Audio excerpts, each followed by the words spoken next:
Okay, so I'm editing and I'm realizing that I didn't finish my freaking video. I didn't finish my thought on this whole thing. I'm watching it and I'm like, girl, what did you even say? So let me just clear this up really quick. I'm gonna do a quick summary of what I basically said in 30 minutes.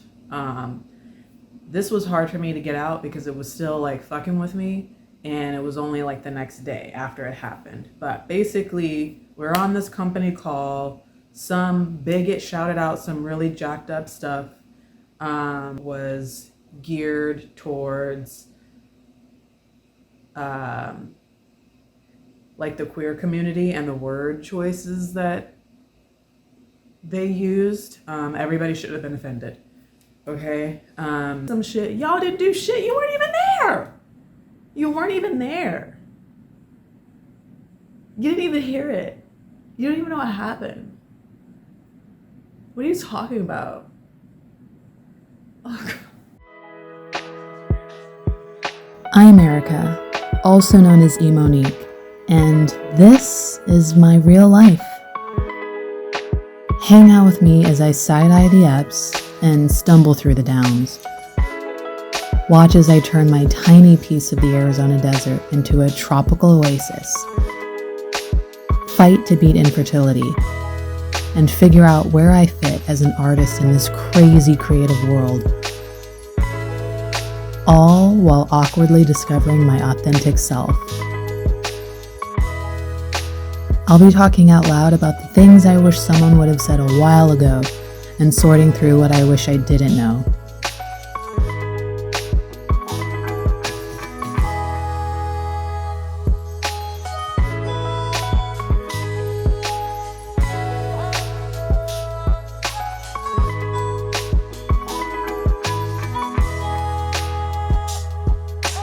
Who knows? Maybe you can relate, as I often ask myself.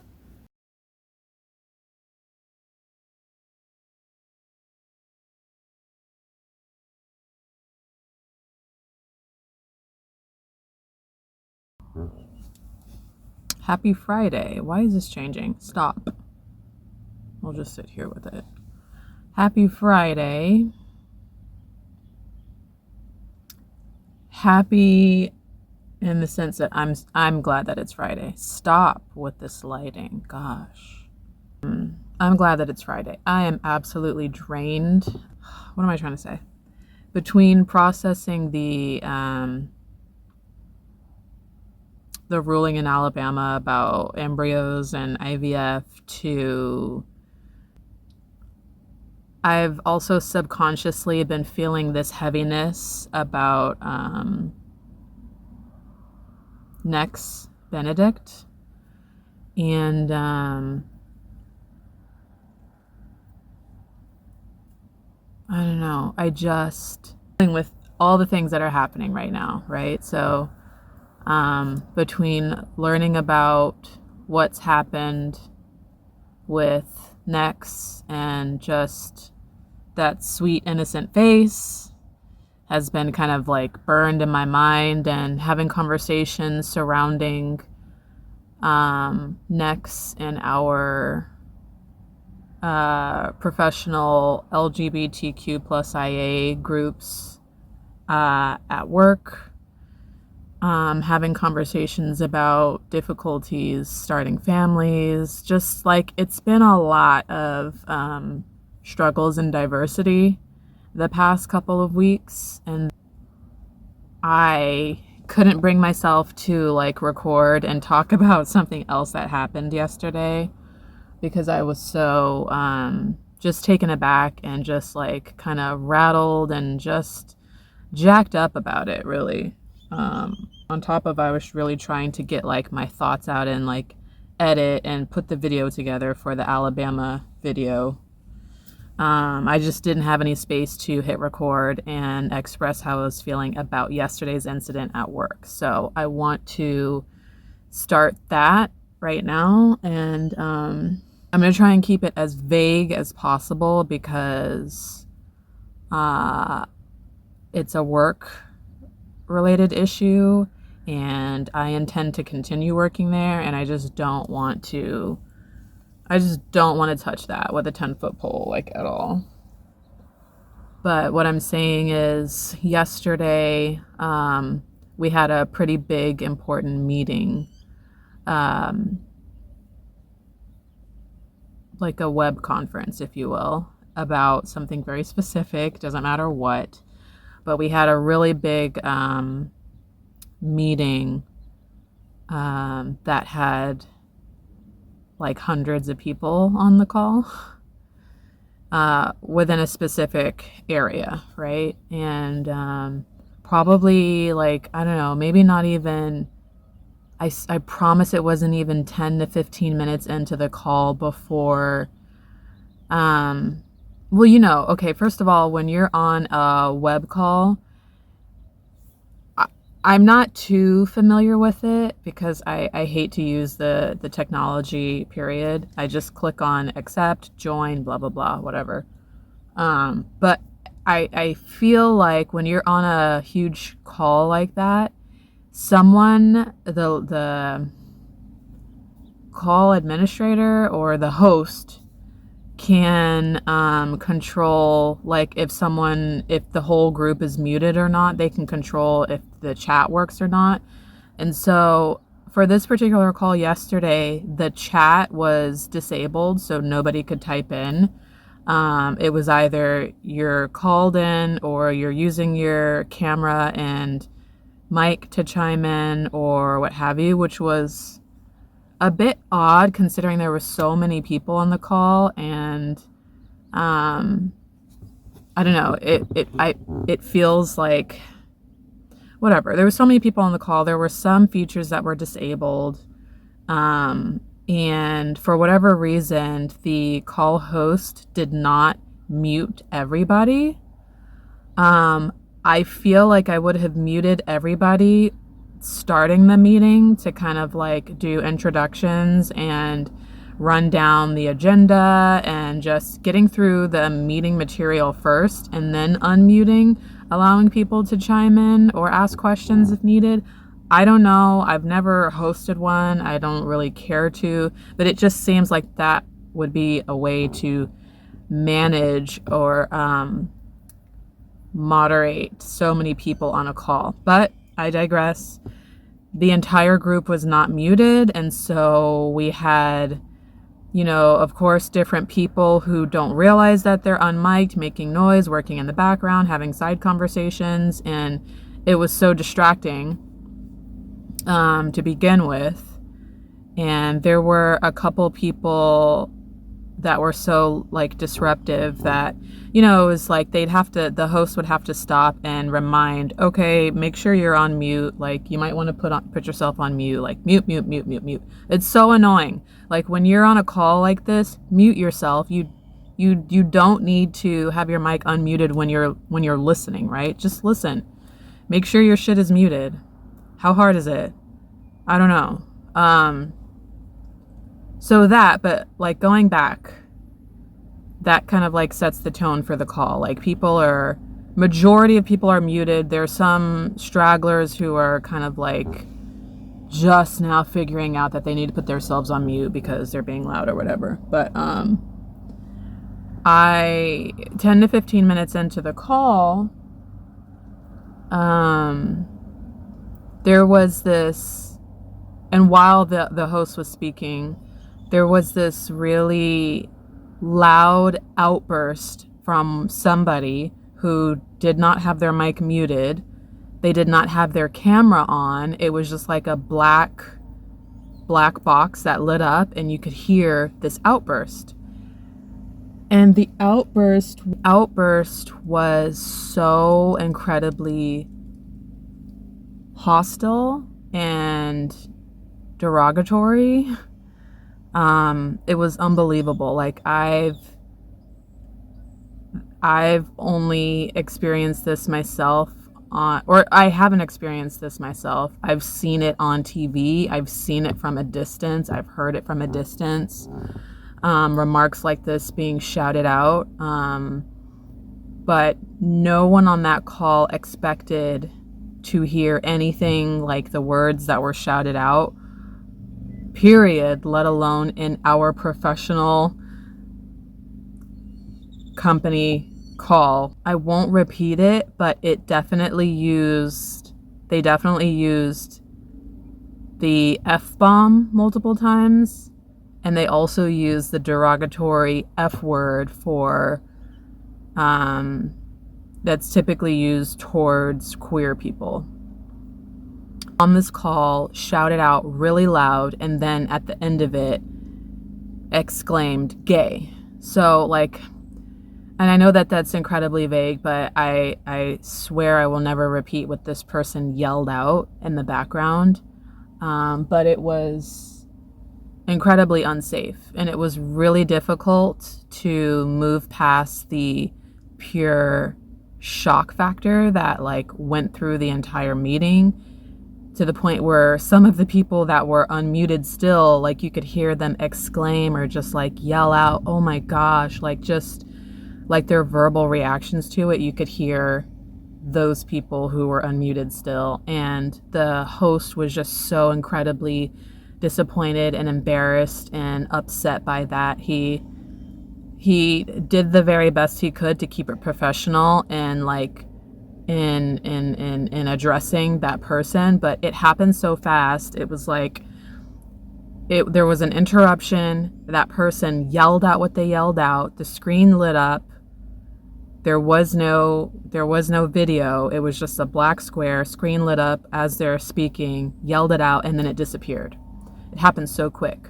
And so the host was just like, look, that language is like, first of all, like, just, I don't even remember what he said, and it took him a few seconds to like gather himself and like continue on. And he apologized to the group, but like the entire group was just like shook, and see people's faces were just like really like disappointed and kind of like shocked. And it was hard for me to at least focus on the topic at hand, because this is first thing in the morning. It's the meeting. It's 10 to 15 minutes into the call. It's an hour-long call. We haven't even really scratched the surface about why we're meeting here. And this thing happens, and we're supposed to like act like just move past it and listen. And that was really, really hard for me to do. So I'm just like, I've never experienced, I'm not going to say never, because I'm sure that I have, and then I've just forgotten about it, unfortunately. That happens a lot for me. I try to put really hurtful, hard things to the back of my mind and move past it. And so I'm not going to say that I've never experienced it.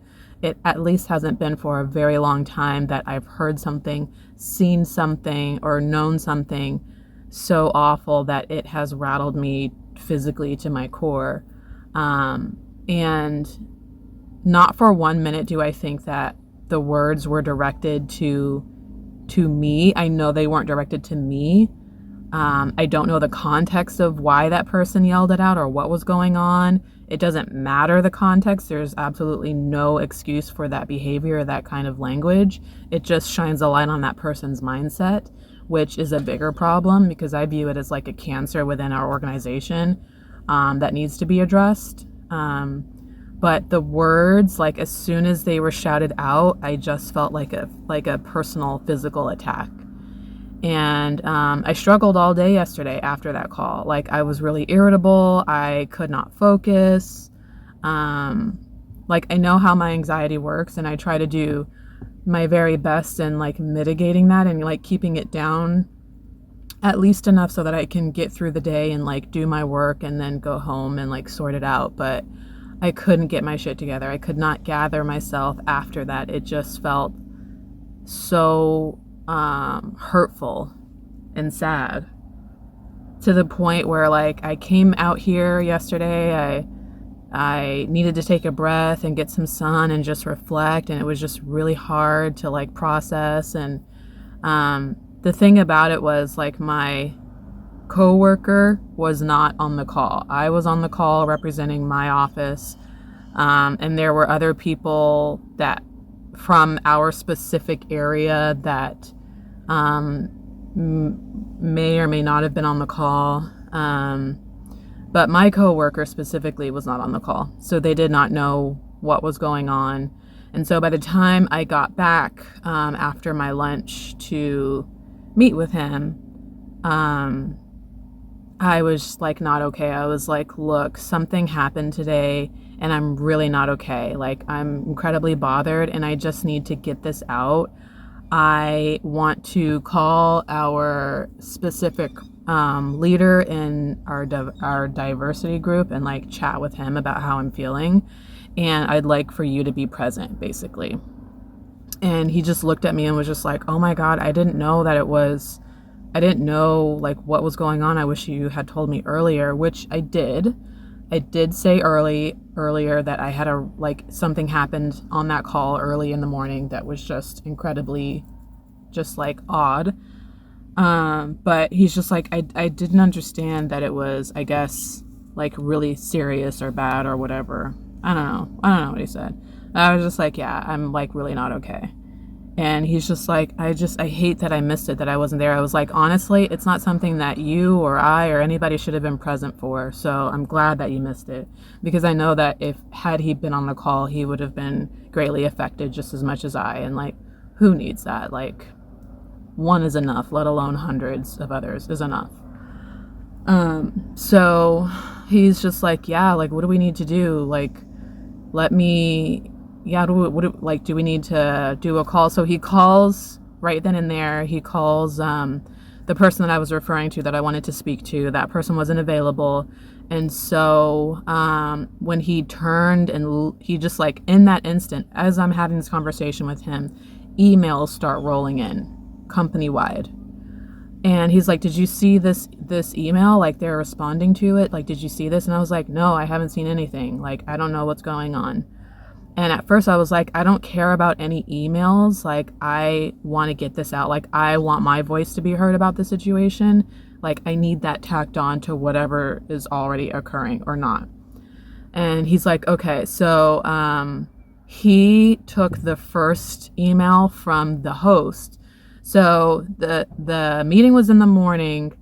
I went to lunch in the afternoon and was like stirred up the entire afternoon to the point where I was like, I've got to get this out by like 1:00. I went and like talked to my coworker, let him know what was happening. And that's when the emails started coming in. So everything was happening at the same time around 1:00. So I was like, I haven't seen the email. So he took the first one that the host sent out to everybody. And the host basically was again apologizing for the like awful outburst and was just saying that we're not co-signing this at all. We're acknowledging that it's like fucked up basically, and like, we're really sorry. We're just letting everybody know that the person who offended has been referred to the particular department that like reviews employees who are jacked up or do something or say something jacked up. And so although like I appreciated the host for doing that, because this is one of those things that you just don't skirt under the rug, like you address it. I appreciate him for doing that as quickly as he could. But it wasn't enough for me, and I was still kind of like fired up about the whole thing. So what my coworker did was took that email, added to it, and forwarded it on to the person that that we were wanting to speak to that didn't pick up the phone. So we asked to have a call or to speak with him when he was available about this situation. So here's the thing, like, half of our group was on the call, half of them were not. It seems like a nice handful of the leadership was not on the call. So these are the people that we go to for assistance, these are the people that we go to if we have a need, and they weren't on the call. They don't know what happened. They don't know what was said, but they're starting to get like feedback, and they're starting to get these emails, and they're like, what happened? So the host was the first one. I bring up to my coworker, I was like, hey, I need you to like do something. So we called the one person, he didn't pick up. We forwarded the host's apology email to that person and said, hey, we need to talk. And then my coworker is like, what else do we need to do? Like, do you want to like write up an email and send it? Because I was like, for me, like, I was like, I either need to talk to our diversity leader about this or I'm going to talk to our regional office about this. Like, somebody's going to know though.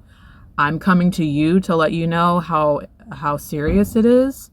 And so I'm totally willing to start with the diversity person, but someone's going to know about this. So I'm just letting you know what, like, where my head is at. And so do you want to like write up an email and kind of like express yourself and we can like send it to some people and like just get, like, we just need to get your voice heard. And I was like, yeah. So and then he's just like, well, are you okay with, like, is it okay that it comes from the branch? Like, I feel like it's my, I don't know, like his responsibility also to like add to it or like support it or back it or something as a team. And he's like, well, can we like do it as a branch, like basically a team? And I was like, yeah, I'm fine with that as long as I write it. So I wrote something up and I typed something up in email and I emailed it to him. And he's like, this is like great. Do you mind if I add to it like just a one-liner about something else? And I was just like, yeah, that's fine. So he adds to it and changes just a little bit, like edits a little bit of like what my original thought was, but for the most part, my spiel was there and he added his little part at the bottom and he sent it to like strategically to certain leaders in our area that would be appropriate for just being an open door or having an open door, an open listening ear for situations specifically like this, right? He forgets to copy me on the email. So not only does it look like because it's coming from him, what I typed up, what I experienced and what I expressed came directly from his email to all of these leaders and it did not include me. So it looks like it was him that came up and wanted to like talk about this, right?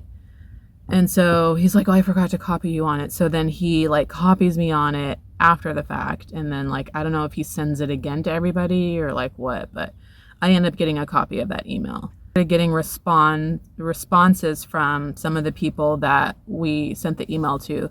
The first one was from the original guy that we wanted to talk to. He's like, I'm like not even in right now, but like please like get some time on my calendar with my assistant to like let's have a conversation about this first thing tomorrow. So I was like, yeah, do that. And then the second email came from